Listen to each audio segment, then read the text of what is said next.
नमस्कार। आकाशवाणी श्री विजयपुरम से प्रस्तुत है प्रादेशिक समाचार।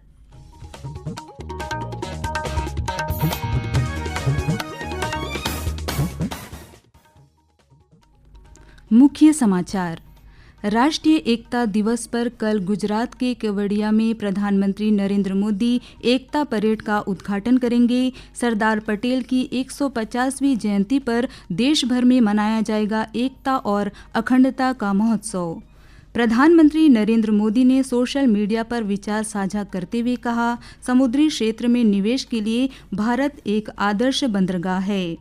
अंडमान निकोबार द्वीप समूह के भाजपा अध्यक्ष ने कहा कि SIR अभियान से मतदाता सूची होगी और अधिक सटीक। उन्होंने कहा, लोकतंत्र को मजबूत बनाने के लिए द्वीपवासी भ्रामक दुष्प्रचार से दूर रहे।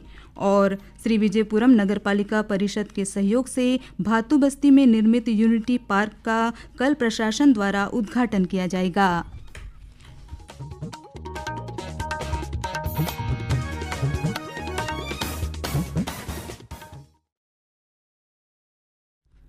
सांध्य समाचारों के साथ मैं अनीता किरकिट्टा।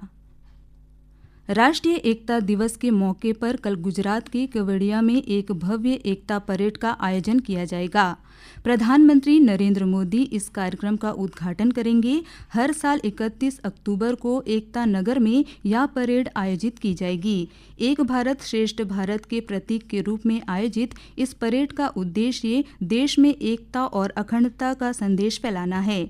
गृह मंत्री अमित शाह ने बताया कि देश भर में रन फॉर यूनिटी का आयोजन किया जाएगा, जिसमें सभी राज्य, जिले, पुलिस स्टेशन, स्कूल और विश्वविद्यालय शामिल होंगे। इसके बाद प्रत्येक नागरिक को एकता और अखंडता के लिए शपथ दिलाई जाएगी। यह आयोजन सरदार वल्लभ भाई पटेल की 150वीं जयंती के उपलक्ष्य में हो रहा है। गृह मंत्री अमित शाह ने प्रेस कॉन्फ्रेंस में कहा, रन फॉर यूनिटी को बड़े स्तर पर आयोजित करने का निर्णय लिया गया है। देश के सभी राज्य, केंद्र शासित प्रदेश, जिला, पुलिस स्टेशन, सभी स्कूल्स और यूनिवर्सिटी में रन फॉर यूनिटी का आयोजन हुआ है। उसके बाद देश का प्रत्येक नागरिक देश की एकता और अखंडता के लिए शपथ लेने का भी कार्यक्रम आयोजित किया गया है। प्रधानमंत्री नरेंद्र मोदी आज से 2 दिन की गुजरात यात्रा पर है। श्री मोदी आज एकता नगर में 1,140,000 रुपये से अधिक की बुनियादी ढांचा और विकास परियोजनाओं का उद्घाटन और शिलान्यास करेंगे। प्रधानमंत्री नरेंद्र मोदी ने कहा है कि भारत एक प्रमुख समुद्री केंद्र बनने की ओर अग्रसर है। उन्होंने कहा कि भारत कनेक्टिविटी, मूल्य वर्धित सेवाएं, हरित नौवहन पहल और उद्योग अनुकूल नीतिगत ढांचा भी प्रदान करेगा। प्रधानमंत्री ने सोशल मीडिया पर समुद्री क्षेत्र में निवेश के लिए भारत की अग्रणी स्थल के रूप में उभरने पर विचार साझा करते हुए कहा कि समुद्री क्षेत्र में निवेश के लिए भारत एक आदर्श बंदरगाह है। श्री मोदी ने कहा कि भारत की विस्तृत लंबी तट रेखा और विश्व स्तरीय बंदरगाह है। उन्होंने निवेशकों से देश की समुद्री विकास गाथा का हिस्सा बनने का आह्वान किया। श्री मोदी ने कहा कि भारत की रणनीतिक स्थिति, आधुनिक बंदरगाह, अवसंरचना और नवाचार की प्रतिबद्धता के कारण जहाज निर्माण, बंदरगाह संचालन, रसद, तटीय नौवहन और संबद्ध सेवाओं में निवेशकों के लिए अपार अवसर उपलब्ध हैं। भारत समुद्री सप्ताह 2025 के दौरान समुद्री मानव पूंजी सत्र में केंद्रीय युवा कार्यक्रम, खेल तथा श्रम और रोजगार मंत्री डॉक्टर मनसुख मंडाविया ने कहा कि भारत प्राचीन काल में जहाज निर्माण और समुद्री क्षमताओं में विश्व अग्रणी था। उन्होंने बताया कि वास्को डी गामा से पहले ही भारतीय व्यापारियों ने वैश्विक व्यापार मार्ग स्थापित कर लिए थे। डॉक्टर मांडविया ने कक्ष की मालम नी पोथी का उल्लेख करते हुए कहा कि यह नाविकों के लिए विश्व स्तर पर मान्य दिशा सूचक ग्रंथ था।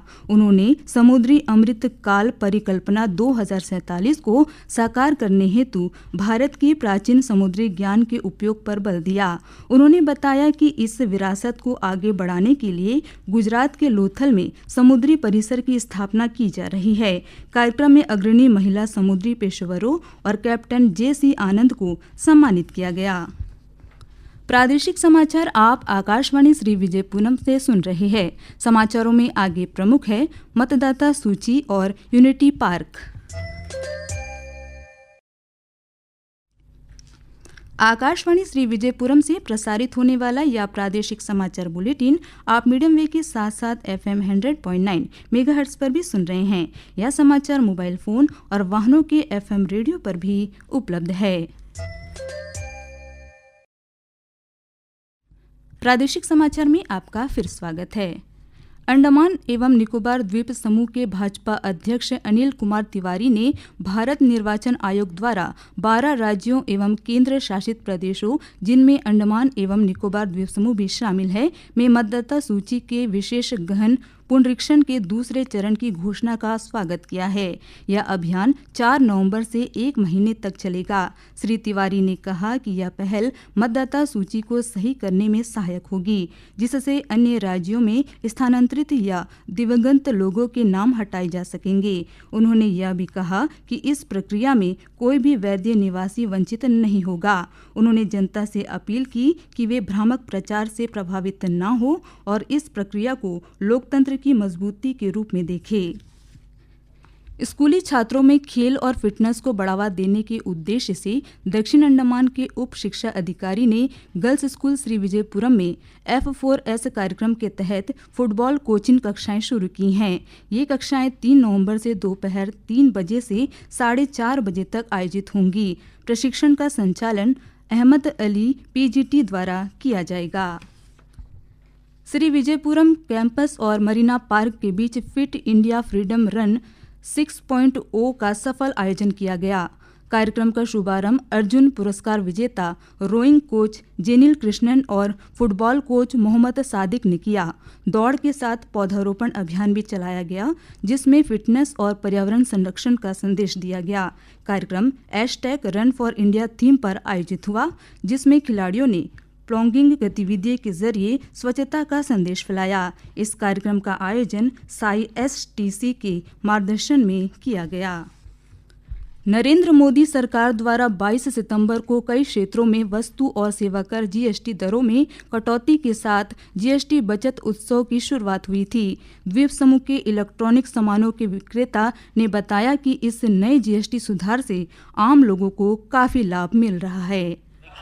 एक इलेक्ट्रॉनिक्स व्यापार पॉइंट ऑफ व्यू में अगर देखा जाए तो हमारे जो 28% में जो भी स्लैब थे, जैसे कि इलेक्ट्रॉनिक्स में एयर कंडीशंस और डिश वॉशर, ये 2 मेजर पोर्टफोलियोज है जिसका स्लैब 28% से, और LED टीवी भी, जितने भी LED टीवी 28% में था वो सब घट के अभी 18% पे लाया है। तो ऑब्वियसली ये सभी आइटम में रेट सस्ता हुआ है। कस्टमर एंड यूजर को, कंज्यूमर को उसका भरपूर लाभ उठा सकता है। कम से कम 10% तक तो जो भी रेट्स था, जो प्राइस था, वो प्राइस में घटावत हुआ है। फाइनली जो बेनिफिट मिलेगा वो एंड यूजर, जो भी कंज्यूमर है, उन्हीं को इनका भरपूर लाभ उठा सकता है। भातु बस्ती में निर्मित यूनिटी पार्क का उद्घाटन अंडमान एवं निकोबार प्रशासन के आयुक्त सह सचिव चंचल यादव द्वारा कल शाम 5:30 बजे किया जाएगा। इस अवसर पर SVPMC के अध्यक्ष शाहुल हामिद, SVPMC के सचिव अजरुद्दीन जहरुद्दीन काजी तथा वार्ड संख्या 19 के पार्षद वेत्री वेलू विशेष अतिथि के रूप में उपस्थित रहेंगे। स्कूल लाइन जंक्शन पर स्थित चाणक्य ट्यूशन सेंटर की मुख्य सड़क निर्माण कार्य के लिए कल से 7 नवंबर तक बंद रहेगी। इस अवधि के दौरान सभी वाहनों को चाणक्य ट्यूशन सेंटर से रांची बस्ती लिटिल इंजन क्लिनिक की ओर मोड़ दिया जाएगा। अंत में मुख्य समाचार एक बार फिर। राष्ट्रीय एकता दिवस पर कल गुजरात के केवड़िया में प्रधानमंत्री नरेंद्र मोदी एकता परेड का उद्घाटन करेंगे। सरदार पटेल की 150वीं जयंती पर देश भर में मनाया जाएगा एकता और अखंडता का महोत्सव। प्रधानमंत्री नरेंद्र मोदी ने सोशल मीडिया पर विचार साझा करते हुए कहा, समुद्री क्षेत्र में निवेश के लिए भारत एक आदर्श बंदरगाह है। अंडमान निकोबार द्वीप समूह के भाजपा अध्यक्ष ने कहा कि SIR अभियान से मतदाता सूची होगी और अधिक सटीक। उन्होंने कहा, लोकतंत्र को मजबूत बनाने के लिए द्वीपवासी भ्रामक दुष्प्रचार से दूर रहे। और श्री विजयपुरम नगर पालिका परिषद के सहयोग से भातु बस्ती में निर्मित यूनिटी पार्क का कल प्रशासन द्वारा उद्घाटन किया जाएगा। इसके साथ ही प्रादेशिक समाचार का ये बुलेटिन समाप्त हुआ। नमस्कार।